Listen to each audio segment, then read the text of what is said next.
I thought I knew what darkness was like, but turning out the lights in the cave was real darkness. Pretty scary, wasn't it? Imagine living in that kind of darkness spiritually.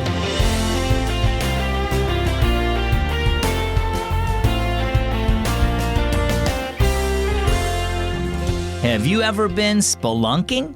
My name is Zach, and this is Keys for Kids. Spelunking is what it's called when you go hiking in underground caves. I went with my family when we were on vacation, and boy, was it dark in there. Without our flashlights, we couldn't see a thing. But you know, a lot of people are living in spiritual darkness without the light of Christ. See, they'll never understand the gospel without his light.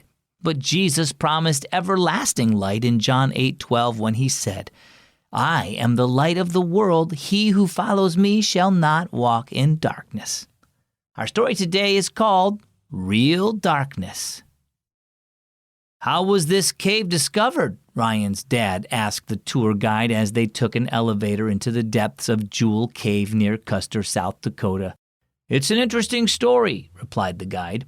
In 1900, two prospectors heard wind rushing through a hole in the rocks. When they enlarged the hole, they found a cave full of sparkling crystals. The Jewel Cave National Monument was established in 1908 to protect this beautiful cave. The elevator stopped and they stepped out. Following a paved, lighted pathway, they climbed up and down more than 700 steps. Ryan was fascinated with the colorful rock crystals hanging like giant icicles.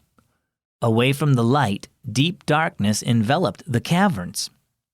With over 200 miles already mapped, Jewel Cave is one of the longest caves in the world, and more has yet to be explored, the guide said as the tour group stopped in one of the chambers. In a minute, I'm going to turn off the lights, and you'll see what real darkness is like. Oh, great, Ryan thought with a frown. You always hear about tour guides doing that, like we've never been in the dark before.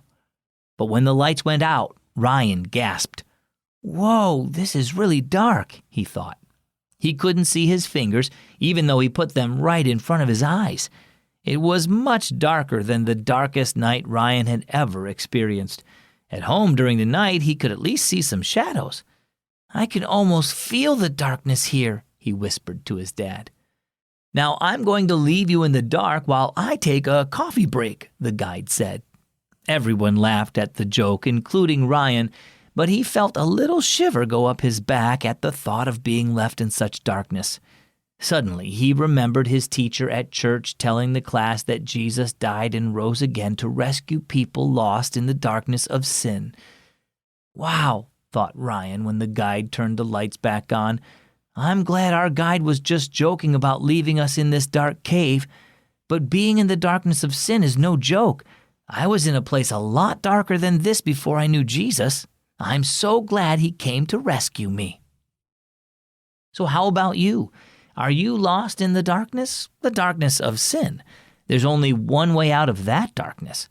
The Bible calls Jesus the light of the world. He's the only one who can save you from sin and lead you from darkness to light. So trust in him to rescue you from the darkness of sin and give you his life-giving light. For more information on what it means to trust in Jesus, get your parents' permission first and then go to keysforkids.org/salvation. Our key verse is John 8:12. Jesus said, I am the light of the world. Whoever follows me will never live in darkness. They will have the light that gives life. And here's our key thought for today. Jesus is the light of the world. Win with Word with Zach. Read Keys for Kids every day in June for a chance at a storyteller, in July for a Fitbit, and in August for an Echo Dot or Kindle Fire. Join Word with Zach at wordwithzach.org. I'm Zach with Keys for Kids.